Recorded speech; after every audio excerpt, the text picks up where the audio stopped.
The sun hammered down on the Texas prairie with merciless intensity that August afternoon in 1882. When Samuel Sinclair first saw the woman who would change everything he thought he knew about freedom and love. Samuel had been riding fence lines for 3 days straight, checking cattle boundaries for the ranch where he worked just outside of Alta, a dusty settlement in the northern reaches of Texas, where the land stretched endlessly in waves of golden grass. He was 26 years old, leather tough from years under the sun, with calloused hands that knew rope and iron better than anything soft. The work was solitary, which suited him fine. After losing his parents to cholera when he was 19, he had learned to find comfort in silence and wide open spaces. But there she was, impossible and real at the same time, a figure shimmering in the heat waves rising from the earth. At first, Samuel thought she might be a mirage, some trick his sun-baked brain was playing on him. Women did not simply appear alone in the middle of the prairie, miles from any homestead or settlement. Yet as he urged his horse closer, she solidified into undeniable reality. She was young, maybe 23 or 24, with dark auburn hair that had come loose from whatever arrangement it had once been in. Her dress was torn at the hem and covered in dust, the pale blue fabric stained with grass and dirt. She wore no bonnet, and her face was sunburned across the nose and cheeks. When she heard his horse, she turned, and Samuel saw the wildness in her eyes, like a cornered animal deciding whether to fight or flee. He pulled his horse to a stop a respectful distance away and raised one hand in greeting. "Madam, are you hurt?" She stared at him for a long moment, swaying slightly on her feet. Her lips were cracked and dry. "Water," she managed to say, her voice hoarse. Samuel dismounted quickly, unhooking his canteen from the saddle. He approached slowly, the way he might approach a spooked horse, and offered it to her. She grabbed it with both hands and drank deeply, water spilling down her chin. When she finally lowered the canteen, gasping, some of the panic had left her eyes. "Thank you," she said. "What are you doing out here alone?" Samuel asked, looking around for any sign of a wagon or horse. "Where did you come from?" The woman glanced back the way he had come, then met his eyes with a directness that startled him. "I ran away to find freedom." The words hung in the air between them, simple and profound. Samuel had heard many things in his years working ranches and riding through Texas, but he had never heard anyone say anything quite like that with such raw honesty. "Running from what?" he asked gently. She hesitated, and he saw her jaw tighten. "A marriage I did not choose, a life I did not want." Samuel nodded slowly. He had heard of such things, families arranging marriages for their daughters, particularly among the wealthier folks back east who were now settling in Texas. "How long have you been walking?" 2 days, I think. Maybe 3, I lost track." "You need shelter and proper food," Samuel said. He looked up at the sun, calculating. "I have a camp about an hour's ride from here. Can you ride?" "I can ride," she said, lifting her chin with pride that made something warm unfold in Samuel's chest. He helped her onto his horse, and she settled into the saddle with surprising grace despite her exhaustion. Samuel swung up behind her, acutely aware of her presence, the way she held herself carefully to avoid too much contact with him. She smelled of dust and sweat and something else, something like lavender that must have clung to her dress from some prior life. "I am Samuel Sinclair," he said as they rode. "Most folks call me Sam." "Lily," she replied after a moment. "Lily Sterling." They rode in silence for a while, the prairie rolling past them in gentle swells. Samuel could feel the tension in Lily's body, the way she held herself rigid despite her obvious exhaustion. Finally, As his camp came into view, just a simple setup with a bedroll, a small fire pit, and supplies packed neatly under a canvas tarp, she spoke again. "Will you turn me in?" Samuel brought the horse to a stop near the camp. "Turn you into who, my father?" "My intended husband.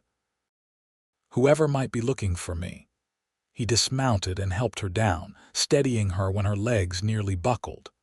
"Miss Sterling, I do not make a habit of forcing folks to go where they do not want to go, but I need to know what I am getting into. Is there a sheriff looking for you? Are you accused of any crime?" "No crime except wanting my own life," Lily said bitterly.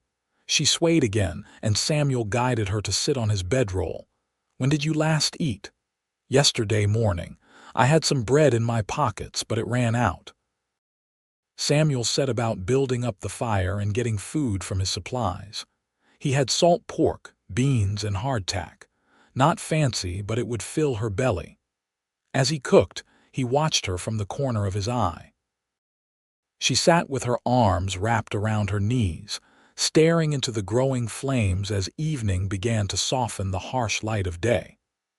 "My father owns a shipping company in Houston," Lily said suddenly, as if the words had been building up inside her and finally burst free. "He arranged for me to marry Charles Ashford Sutton, a business associate twice my age who smells of cigars and talks to me like I am a child. I tried to refuse. I tried to reason with my father, to explain that I wanted to choose my own path, maybe become a teacher or even write for a newspaper. He laughed at me, said women do not need careers when they can have security." Samuel stirred the beans, letting her talk. The wedding was set for next month. Charles came to dinner every Sunday, and each time he would pat my hand and talk about the fine house he would keep me in, how I would want for nothing, except my own will, except my own dreams. Her voice cracked. I could not do it. I could not spend the rest of my life as a decoration in someone else's home, smiling and staying silent and pretending to be grateful for my cage. "So you ran," Samuel said. "So I ran. I took what money I had saved from my birthday gifts over the years, bought a train ticket to the end of the line, and started walking. I thought if I could make it far enough, start over somewhere new, I could be free." Samuel handed her a plate of food, and she took it with shaking hands. "You are a long way from Houston, but Texas is still part of the United States, Miss Sterling. Your father could hire men to find you." "I know," she said quietly, eating with the desperate hunger of someone who had pushed their body too far. "But I would rather die free on this prairie than live locked in silk and satin." The absolute conviction in her voice made something shift in Samuel's chest. He had spent years drifting from ranch to ranch, working for wages and never putting down roots because he had convinced himself that freedom meant owing nothing to anyone. But looking at Lily Sterling with her torn dress and sunburned face and fierce, determined eyes, he realized that freedom was not about isolation. It was about choice, about deciding your own path and fighting to stay on it. "I will not turn you in," Samuel said. "But you cannot survive out here alone. The prairie is unforgiving and there are dangers beyond just the sun and the distance." "I know that now," Lily admitted. "I was foolish to think I could just walk until I found a new life, but I will not go back. I will find a way forward." Samuel made a decision then, one that would alter the course of both their lives. "There is a town about a day's ride north of here called Alta. It is small but growing. They might need help at the general store or the boarding house. I could take you there, help you get settled." Lily looked up at him, and in the firelight her eyes shimmered with unshed tears. "Why would you help me? You do not know me." "I know what it is like to want something different than what life handed you," Samuel said, "and I know that everyone deserves a chance to choose their own way." She smiled then, the first real smile he had seen from her, and it transformed her face from merely pretty to genuinely beautiful. "Thank you, Samuel Sinclair." They sat by the fire as stars emerged overhead in their thousands, the Milky Way a river of light across the black sky. Samuel told her about his life, about growing up on a small farm with parents who loved the land, about losing them and drifting ever since. Lily told him about her childhood in Houston, about her mother who had died when she was 15, about books she loved and places she dreamed of seeing. As the night grew cold, Samuel gave her his spare blanket and kept watch by the fire. He found himself studying her face in the flickering light, the stubborn set of her jaw even in sleep, the way her hair fell across her cheek. Something was stirring in him that he had not felt in years, if ever. A sense that maybe drifting was not the only way to be free. Morning came with a brilliant sunrise that painted the prairie gold and orange. Lily woke slowly, and Samuel saw her moment of confusion before memory returned and her shoulders tensed. But when she saw him making coffee over the rebuilt fire, she relaxed slightly. "Good morning," she said, her voice still rough from sleep and dehydration. "Morning. How are you feeling?" "Sore, tired, but better than yesterday." She stood and stretched, wincing. "Thank you again for helping me." Samuel handed her a cup of coffee, their fingers brushing as she took it. The touch sent an unexpected jolt through him. "We should head to Alta today. The sooner we get you somewhere safe, the better." They packed up camp quickly, and soon they were riding north, Lily sitting in front of Samuel again on his horse. As they rode, he found himself noticing small things about her. The way she watched the horizon with wonder rather than fear now that she had water and food in her. The questions she asked about the land, and the cattle they occasionally passed, the intelligence in her observations. "How did you come to be a cowboy?" she asked. "I needed work after my parents died and I could ride well enough. Started as a ranch hand and learned the rest as I went. It is honest work and it keeps me moving." "Do you like moving? Or do you ever wish you could stay somewhere?" The question caught Samuel off guard. He thought about it for a long moment before answering. "I used to think moving was the point, that staying still would trap me somehow. But lately, I have been wondering if maybe I was just running from loneliness instead of toward anything real." He felt Lily shift slightly against him. "I think I understand that. Sometimes running feels like the only option until you realize you are just as trapped by movement as you ever were by staying." They fell into a comfortable silence, the kind that did not need filling. Samuel found himself hyper-aware of Lily's presence, the way her hair blew back against his chest, the steadiness of her breathing. He had carried plenty of people on horseback before, helped injured cowboys back to camp, or given rides to folks whose wagons broke down. But this felt different. This felt intimate in a way that both thrilled and unsettled him. Alta appeared in the distance around midday, a cluster of buildings that had sprung up around a crossroads where cattle trails met. It was not much to look at, just a main street with a general store, a saloon, a boarding house, a small church, and a scattering of houses. But it represented possibility, a place where Lily could disappear into a new life. As they rode down the main street, people stopped to stare. Samuel nodded to a few folks he recognized from previous trips through town. He guided the horse to the boarding house, a 2-story wooden building run by a widow named Martha Hawkins. Martha was on the porch sweeping when they arrived, a sturdy woman in her 50s with graying hair and sharp eyes that missed nothing. She stopped sweeping and watched them dismount. "Sam Sinclair," she said. "Did not expect to see you in town. Who is this, Mrs. Hawkins?" "This is Lily Sterling. I found her on the Prairie. She needs a room and perhaps some work if you are hiring." Martha looked Lily up and down, taking in her dusty, torn dress and sunburned face, but her eyes were not unkind. "Come inside, girl. You look about ready to drop." Inside the boarding house, which was clean and simply furnished, Martha sat them down in the kitchen and brought cold water and leftover biscuits. Lily drank and ate gratefully, while Martha studied her with the experienced eye of someone who had seen plenty of life. "Running from something or running to something?" Martha asked bluntly. Lily met her gaze steadily. "Both, I suppose. Can you cook and clean?" "Yes, madam. Can you read and write?"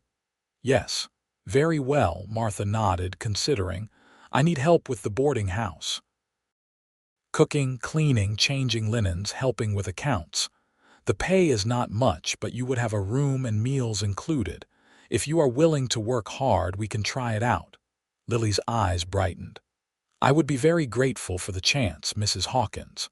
Martha will do. And I do not ask questions about people's pasts, but I also do not tolerate trouble. If you bring trouble to my door, you will have to leave. Understood?" "Understood." Martha looked at Samuel. "You vouch for her?" Samuel nodded without hesitation. "I do." "All right then." "Lily Sterling, welcome to Alta. Let me show you to your room, and we can get you some proper clothes. You look about my daughter's size, and she left some dresses behind when she got married and moved to Kansas." As Martha led Lily upstairs, the older woman glanced back at Samuel with a knowing look that made his ears burn. He waited in the kitchen, suddenly uncertain about what to do next. He had gotten Lily to safety, helped her find a place to stay and work. His job was done. He should ride back to his camp, finish checking those fence lines, and return to the ranch. But the thought of leaving made his chest tight. When Lily came back downstairs in a clean brown dress that fit reasonably well, her face washed and her hair properly pinned up, Samuel felt his breath catch. She was lovely, even more so now that the desperate edge of fear had left her eyes. "Thank you," she said to him, "for everything. You saved my life, Samuel." "You would have found your way," he said, though he was not sure that was true. "Will you stay in town for a while?" The question was casual, but he saw the hope in her eyes. "I need to get back to work," Samuel said, even as part of him screamed to stay. "But I come through Alta every few weeks for supplies.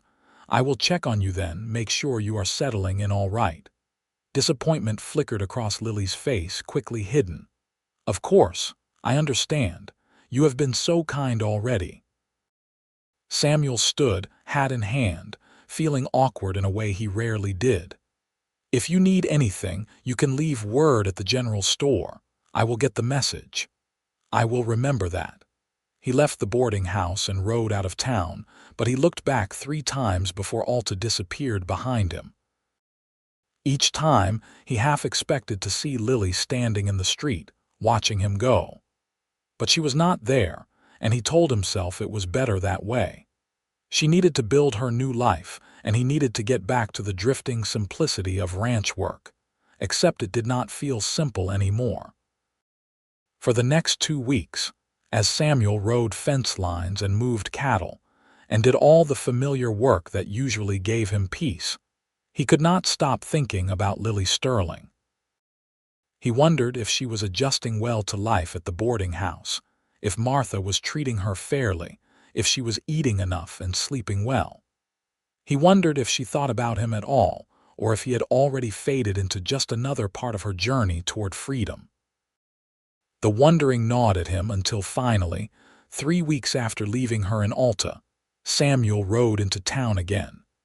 He told himself it was just his regular supply run, that he needed flour and coffee and tobacco. But his heart was pounding as he tied his horse outside the general store, and his eyes scanned the street looking for a glimpse of auburn hair.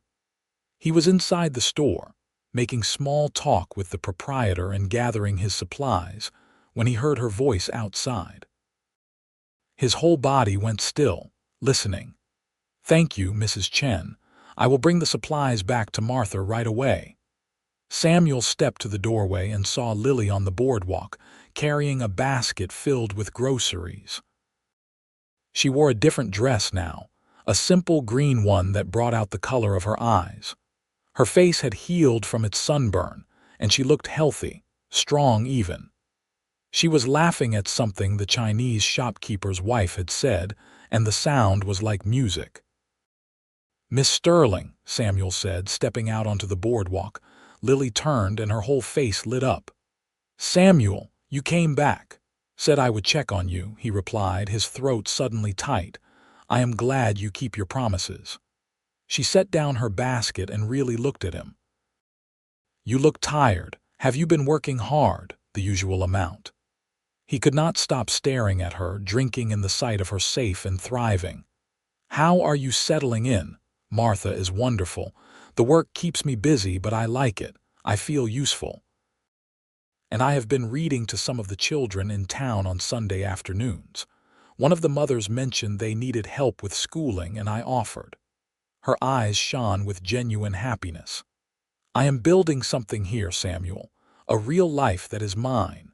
Pride swelled in his chest. "I am glad to hear it." They stood there on the boardwalk, people passing around them, and Samuel felt the weight of everything unspoken between them. He wanted to tell her that he had not stopped thinking about her, that her smile was the first thing he saw when he closed his eyes at night. But what right did he have to burden her with that? She was just starting her new life, finding her freedom. He was just a drifting cowboy with nothing to offer but calloused hands and a bedroll under the stars. "Will you stay for supper?" Lily asked. "Martha always cooks extra, and I know she would love to hear how you are doing." Samuel should have said no, should have collected his supplies and ridden out, but instead he heard himself say, "I would like that." Supper at the boarding house was a lively affair. There were 4 other boarders staying there. An older man who worked at the telegraph office, a young couple just starting out on a homestead, and a traveling salesman passing through. Martha presided over the table with good humor, making sure everyone had enough to eat and directing the conversation to keep it flowing. Samuel found himself seated next to Lily, acutely aware of her presence beside him. She served food and poured drinks, moving with efficient grace. He watched her interact with the boarders, noting how she remembered details about their lives and asked thoughtful questions. She had a gift for making people feel seen and heard. After supper, when the dishes were cleared and the other boarders had retired to their rooms or the parlor, Martha shooed Samuel and Lily outside. "Go take a walk before it gets full dark. I have accounts to settle, and you two are making moon eyes at each other across my kitchen." Lily blushed furiously, but Samuel just smiled and offered her his arm. They walked down Alta's main street as the sun set, painting the western sky in shades of orange and purple. "I am sorry about Martha," Lily said. "She tends to speak her mind." "I do not mind plain speaking," Samuel replied. "And she is not wrong." Lily glanced up at him, surprise and something else in her eyes. "She is not." Samuel stopped walking and turned to face her. The street was quiet, most folks inside having supper with their own families. "I have not stopped thinking about you since I left you here 3 weeks ago, Lily. I told myself I was just concerned for your welfare, making sure you were safe. But that is not the whole truth." "What is the whole truth?" she asked softly. "The truth is that you have gotten under my skin, into my head and my heart. And I do not know what to do about it because I am just a ranch hand with no real home, and you are trying to build a new life here. I have no right to complicate that." Lily reached up and touched his face, her hand gentle against his sun-weathered cheek. "Samuel Sinclair, you are the man who saved my life and asked for nothing in return. Who treated me with respect and kindness when I was at my lowest. Do you really think I have not been thinking about you too?" His heart felt like it might burst from his chest. "You have. Every day. I kept hoping you would come back, wondering if 3 weeks was your usual schedule or if I would have to wait longer. Martha has been teasing me about it for days." Samuel covered her hand with his own, pressing it against his cheek. "I do not have much to offer you." I live out of a bedroll and my savings would not fill a coffee can. You deserve more than that." "You know what I deserve," Lily said, her voice fierce. "I deserve to choose what I want, and what I want is to see where this might lead. I did not run away from one cage just to lock myself in another one of my own making. Maybe you are not settled and established, but you are good and honest and kind. That matters more than houses and bank accounts." Samuel pulled her close, right there on the main street of Alta, Texas, and kissed her as the last light faded from the sky. She melted against him, her arms wrapping around his neck, and it felt like coming home to a place he had been searching for his whole life without knowing it. When they finally broke apart, both breathing hard, Lily laughed softly. "Well, that was worth running away for," Samuel grinned. "Just that, I will have to try harder next time." "Next time," she teased. "Rather confident of yourself, Cowboy. When it comes to you, I am learning to be." They walked back to the boarding house hand in hand, and Samuel felt something shift in his understanding of the world. He had always thought freedom meant being untethered, having no obligations or connections. But maybe real freedom was choosing your connections, deciding who and what mattered enough to build your life around. He stayed in town that night, paying for a room at the boarding house. It was not proper for him to court Lily without declaring his intentions first, so the next morning he found Martha in the kitchen and told her plainly that he wanted to court her boarder with honorable aims. Martha looked him up and down. "About time you got around to it. That girl has been moping since you left. Do you have steady work?" "I work for the Richardson Ranch about 15 miles south of here. Been there for 2 years now. It is the longest I have stayed anywhere since my parents died." "What are your prospects?" "Can you support a wife if it comes to that?" "I make decent wages and I have been saving money. I could rent a house here in town if needed. Or if the railroad expands this way like they are talking about, there might be work as a livestock agent. I am good with cattle and horses." He paused. "I know I am not a wealthy man, Martha, but I will work hard to give her a good life." Martha studied him for a long moment, then nodded. "I believe you will. You have my permission to court her properly. But Samuel, she has been through a lot. Her family might still come looking for her. Are you prepared to stand with her if that happens?" "I would stand between her and the devil himself if needed," Samuel said with absolute conviction. "Good. She deserves that kind of loyalty." Over the next 3 months, Samuel courted Lily with single-minded determination. He rode to Alta every Sunday, his one day off from ranch work. They would attend church together, have dinner at the boarding house, and then take long walks around town and out onto the prairie. Samuel showed her how to ride properly, not side saddle but astride like a ranch hand, which scandalized some of the town ladies but made Lily laugh with delight. She taught him things too, though he had not expected it. She was educated in ways he was not, and she shared her love of books and poetry. She would read to him in the evenings, everything from Shakespeare to the latest newspaper articles, and they would discuss what they meant. Samuel found himself seeing the world differently through her eyes, noticing beauty and complexity he had previously overlooked. He told her more about his parents, memories he had locked away because they hurt too much to examine. She listened with such compassion that the pain began to ease, becoming something softer, more like gratitude for the time he had been given with them rather than just grief for what had been lost.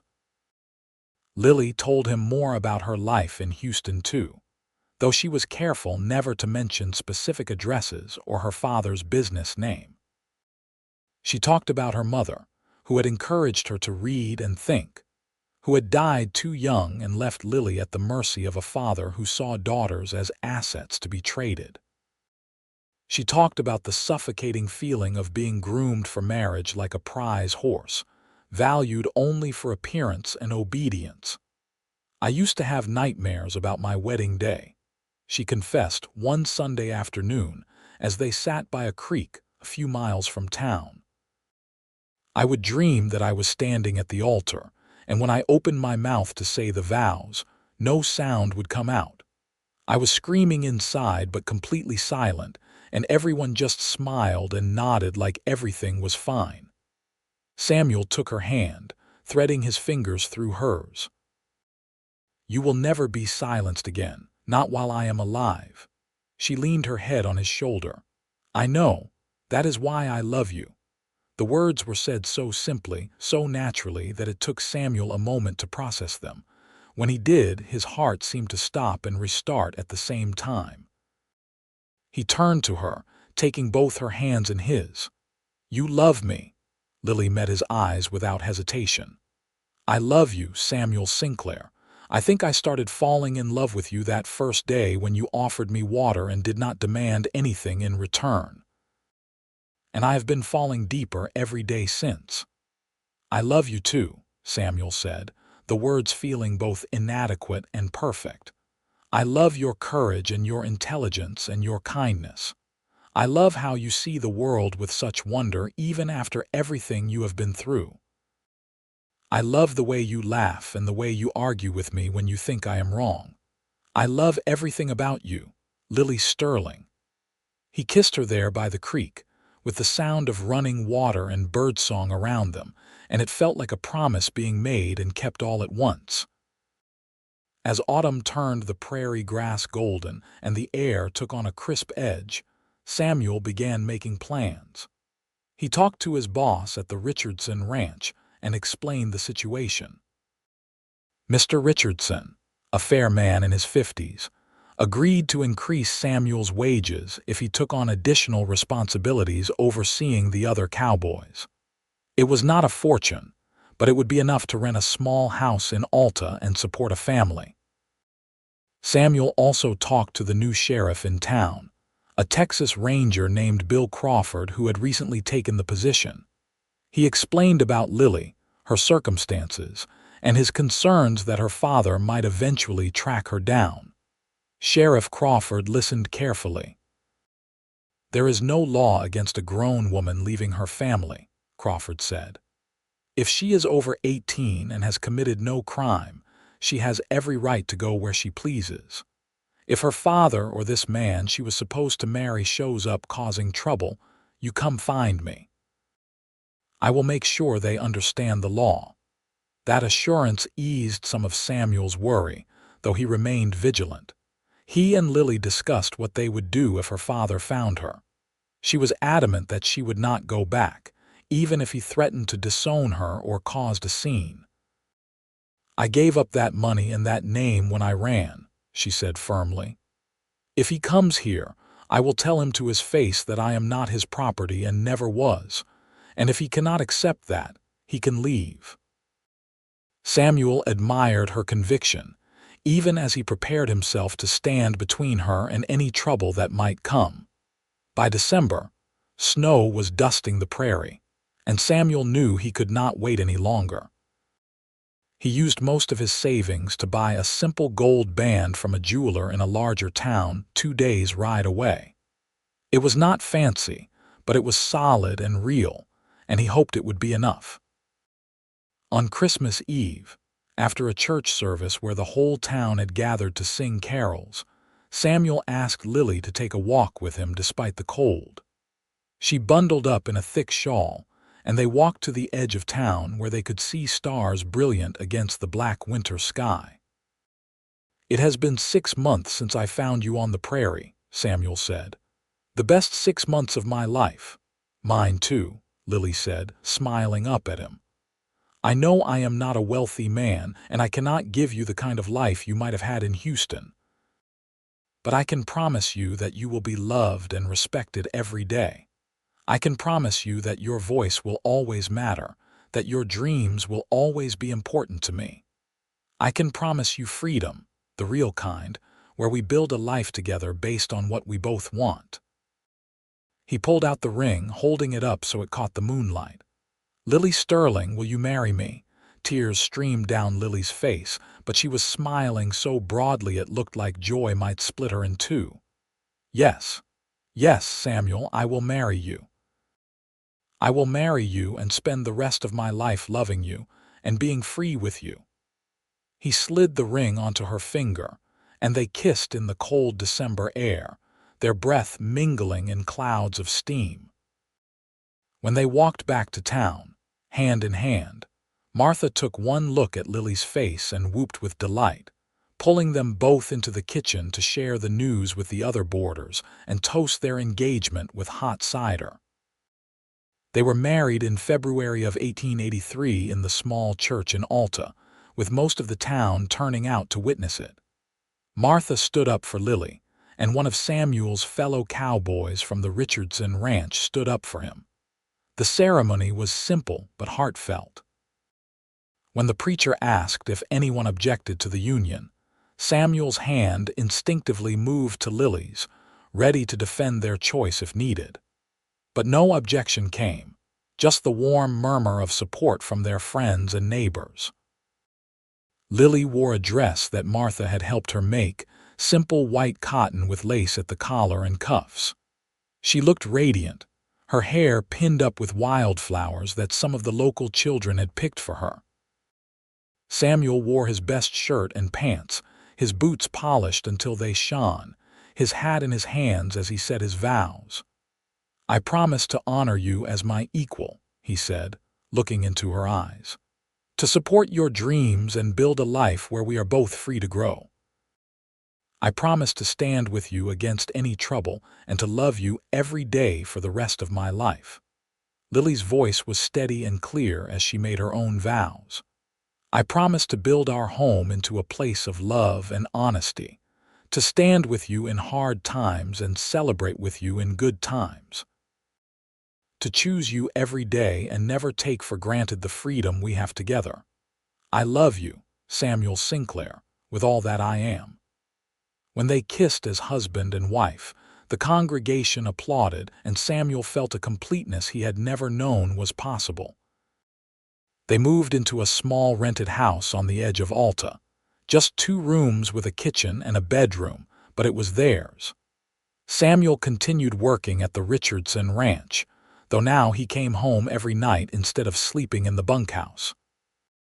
Lily kept working at the boarding house part-time and expanded her teaching of the local children, eventually starting a small school in the church that met 3 days a week. The first year of marriage was an adjustment, learning to share space and decisions and dreams. They had disagreements sometimes, when Samuel wanted to be overly protective, and Lily felt smothered, or when Lily made plans without consulting Samuel, and he felt left out. But they learned to talk through their frustrations, to listen to each other, to compromise without either of them feeling like they had surrendered their freedom. Samuel learned to appreciate the way Lily's mind worked, how she saw possibilities he would never have considered. When she proposed that they start saving to buy their own small piece of land, where they could raise horses and cattle and build a permanent home, he initially resisted, still clinging to his old ideas about staying unattached. But as they talked it through, he realized that putting down roots with Lily was not a trap. It was building something that mattered, creating a legacy together. Lily learned to trust Samuel's judgment about practical matters, about weather and animals and the rhythms of ranch life. She also learned that allowing him to take care of her sometimes did not mean giving up her independence. It meant being part of a partnership where they supported each other. They also learned the language of physical love, tentative at first, then with growing confidence and joy. Samuel had been with women before, brief encounters that had been more about physical need than connection. But with Lily, every touch was a conversation, every kiss a declaration. He learned what made her sigh with pleasure, how to read her body's responses. She, who had been terrified of the marriage bed when it had been forced on her, discovered that intimacy chosen freely was transformative, bonding them together in ways that went beyond words. By their second year of marriage, they had saved enough to buy 20 acres of land just outside Alta, with a small creek running through it and good grazing.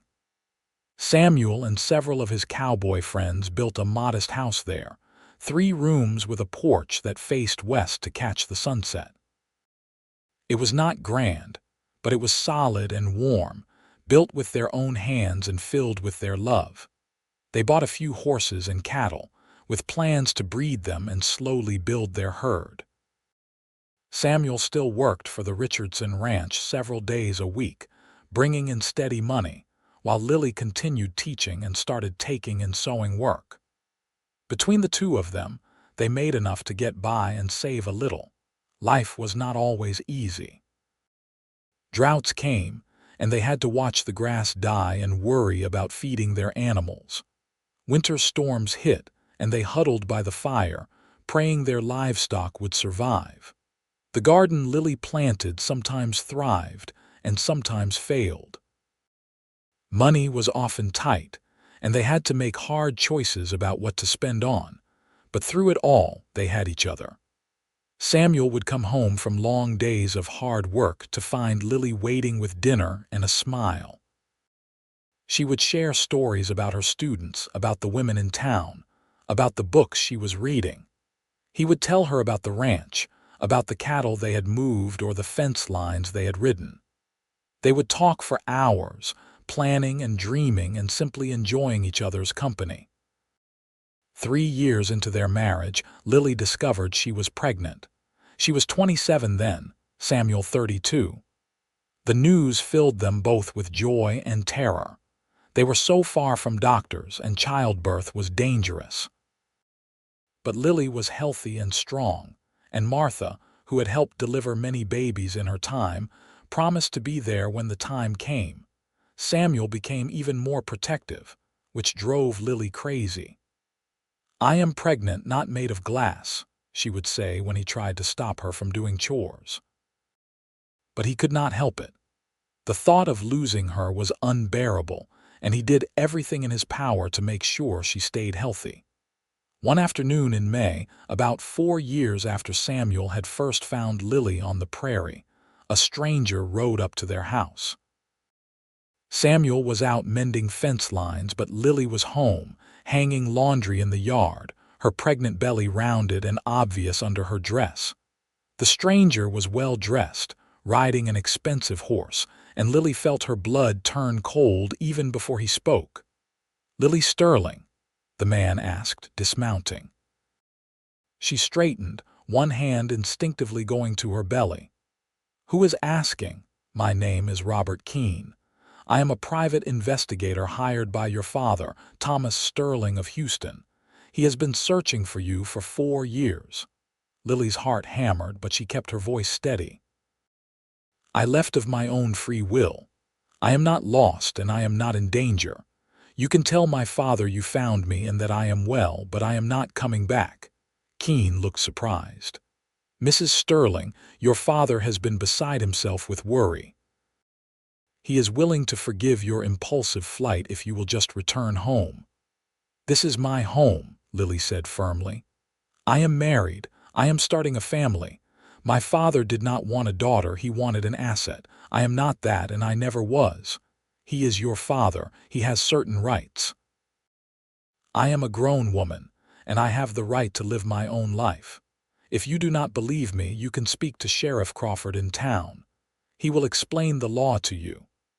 Before Keene could respond, Samuel came riding up fast, having seen the strange horse from where he was working. He dismounted and moved quickly to stand beside Lily, his hand resting on the gun at his hip in a casual but unmistakable message. "Who are you?" Samuel asked, his voice hard. "Robert Keene, private investigator, and you are Samuel Sinclair, Lily's husband, and you are on our land." Keene looked between them, reassessing. "Mr. Sinclair, surely you can understand a father's concern for his daughter.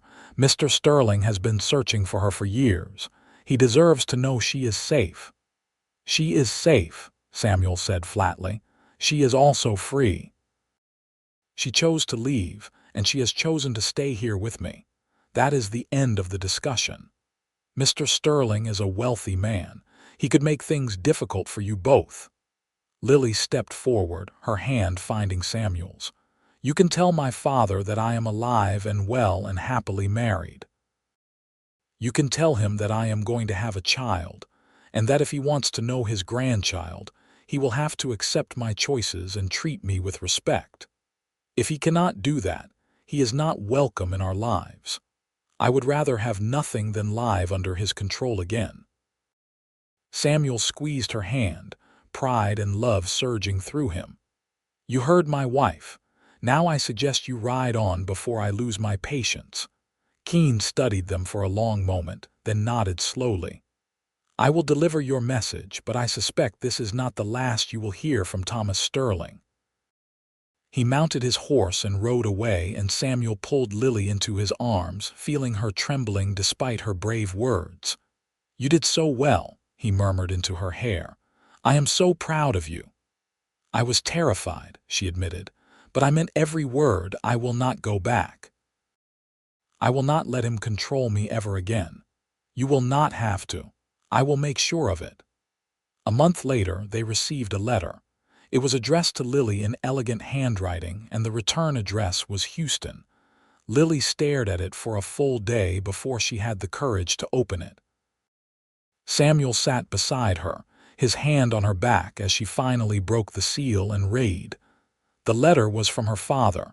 It was not the angry tirade she had feared.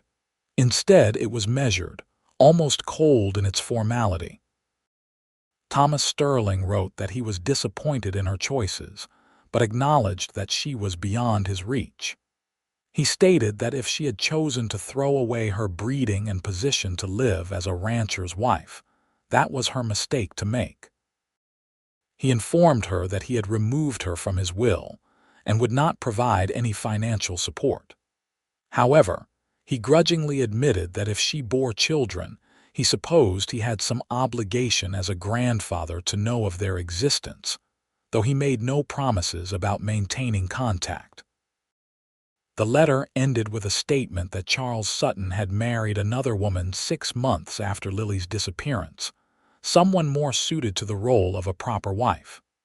It was clearly meant to wound, to suggest that Lily was easily replaced and that her flight had been meaningless. Lily set the letter down, her hands shaking. Then, to Samuel's surprise, she laughed. "He thinks he can hurt me by saying Charles married someone else," she said, wiping tears from her eyes. "As if I care what happened to that pompous man. As if being written out of his will matters when I have everything I truly need right here." Samuel pulled her close. "Are you all right?" "I am better than all right. I am free.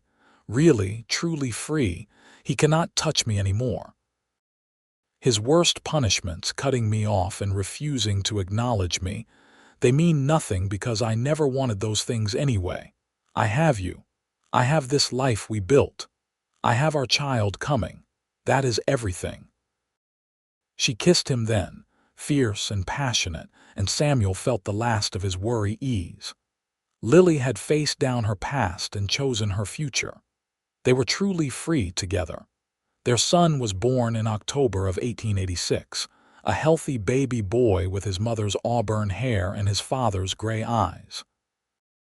They named him Thomas James Sinclair, the Thomas after Lily's father despite everything, because she wanted to reclaim that name and make it mean something good, and James after Samuel's father. Samuel held his son for the first time and felt his heart expand beyond what he thought possible. This small, squalling life was the future, proof that they had built something that would outlast them both. Lily was a natural mother, patient and loving, but also determined that their children would grow up knowing they had choices. Samuel was gentle and protective, teaching little Thomas to ride before he could properly walk, showing him the land they had built their life on. 2 years later, they had a daughter, Elizabeth Martha Sinclair, called Eliza. She had Samuel's quiet intensity and Lily's fierce independence. And 3 years after that, another son, William Samuel Sinclair, who was sunny and easygoing, bringing laughter to the household. As their family grew, so did their ranch. Samuel's reputation as a fair and skilled rancher spread, and he began buying more cattle, expanding their herd. Lily's school became an official establishment, with the town funding a small schoolhouse where she taught reading, writing, arithmetic, and history to the growing number of children in Alta. She also started writing articles for regional newspapers about life on the frontier, finding that the freedom to express her thoughts and experiences in print was its own kind of liberation. They faced hardships together, the inevitable challenges of ranching life. A terrible winter when they lost half their herd and had to rebuild from almost nothing. A prairie fire that came within miles of their house before the wind shifted and saved them. Illness that swept through Alta one year, taking some of their neighbors and friends, though mercifully sparing their own children. The death of Martha Hawkins, who had become like a mother to Lily, was especially hard. But through every challenge, they held onto each other and the life they had chosen. Years passed, measured in seasons and growth. Thomas grew into a serious young man who loved the ranch and wanted nothing more than to expand it. Eliza became a teacher like her mother, but also learned to handle cattle and horses as well as any cowboy, insisting that her gender should not limit her abilities. William showed an interest in law and talked about maybe becoming a lawyer someday, representing folks who could not afford fancy legal help. Samuel and Lily watched their children grow with pride and love, seeing in them the best of what freedom could create. They had not given their children wealth or social position, but they had given them something more valuable: the knowledge that they could choose their own paths and the courage to follow them. One evening in 1901, when Samuel was 50 and Lily was 45, they sat on the porch of their house watching the sunset. Their children were grown now, Thomas married and building his own house on the far side of their land, Eliza teaching in a school 2 towns over, William studying law through a correspondence course. The house was quiet in a way it had not been for years. "You ever regret it?" Samuel asked, breaking the comfortable silence. "Running away that day, leaving behind all that money and position." Lily took his hand, her fingers threading through his in the familiar way they had done 10,000 times before. "Not for a single moment. That was the day my real life began. Everything before it was just waiting. You gave up a lot. I gave up a cage, I chose freedom, and I chose you." She leaned her head on his shoulder. "You saved me, you know, not just that day on the prairie, but every day since. You showed me what it means to be truly free, to build a life based on love and respect instead of control and obligation." "You saved me too," Samuel said quietly. "I did not know it at the time, but I was just as trapped as you were. I thought moving all the time meant I was free, but I was really just running from the possibility of connection, afraid of being hurt again. You taught me that freedom is not about isolation. It is about choosing who and what to love and fighting to protect that choice."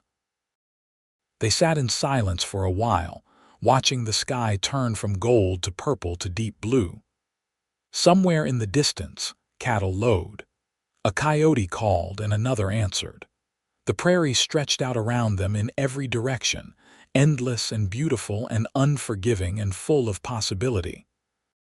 "I would do it all again," Lily said.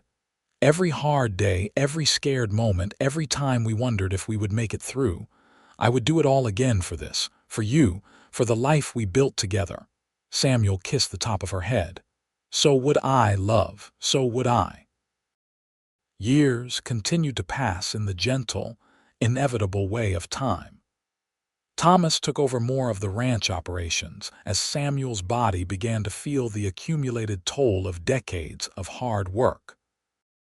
Eliza married a schoolteacher from her town, and brought him back to Alta to meet her family. And Samuel and Lily welcomed another son into their family circle. William became a lawyer and opened a practice in Alta, taking on cases for farmers and ranchers who needed legal help against larger interests, carrying on his parents' belief in fighting for the freedom to choose one's own way. Grandchildren came, bright-eyed and curious, and Samuel and Lily delighted in spoiling them and telling them stories about the old days. They told them about the day their grandmother had been found on the prairie, about how she had been brave enough to run toward freedom even when it scared her. They told them about building the ranch from nothing, about hard work and faith and love. One of the grandchildren, a girl named Lily May after her grandmother, asked once, "Were you scared when you ran away, Grandma?" Lily thought about it carefully before answering. "I was terrified, sweetheart. But I was more scared of the life I would have if I stayed. Sometimes being brave is not about not feeling afraid.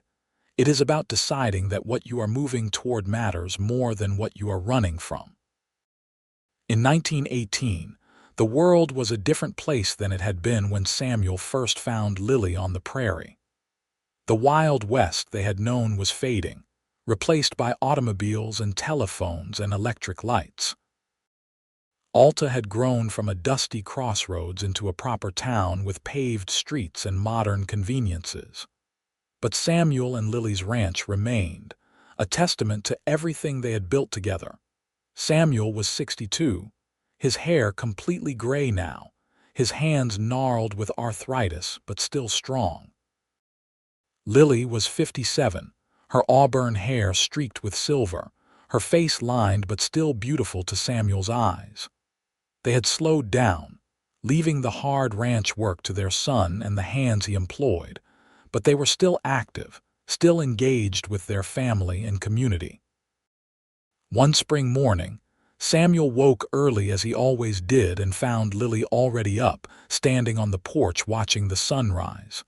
He came up behind her and wrapped his arms around her waist, resting his chin on her shoulder. "Could not sleep?" he asked. "I was thinking about that day," she said softly.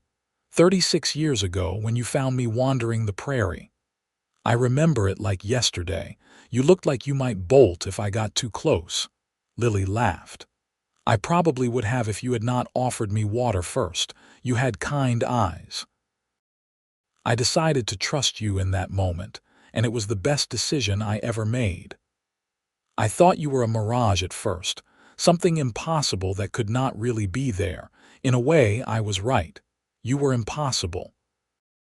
An educated woman from a wealthy family, running away with nothing but courage and determination. You should not have survived, let alone thrived. But you did." "We did," Lily corrected. "Everything I survived, everything I built, I did with you beside me. We saved each other, Samuel. And we gave each other the greatest gift there is." "What is that?" "The freedom to be fully ourselves and fully loved at the same time."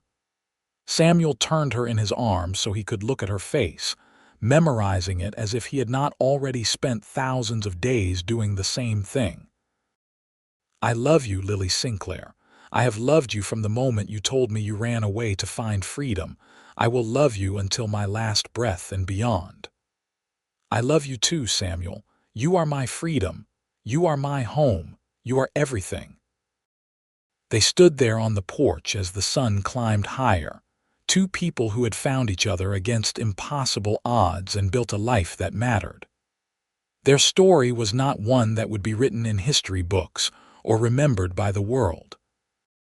But it would live on in their children and grandchildren, in the land they had tended, in the small but meaningful ways they had touched their community. That evening, surrounded by family at a gathering to celebrate their 35th wedding anniversary, Samuel raised a glass of cider and looked around at all the faces watching him expectantly. Thomas and his wife and their 3 children. Eliza and her husband and their 2 children. William and his new bride. Friends from town who had become like family over the decades.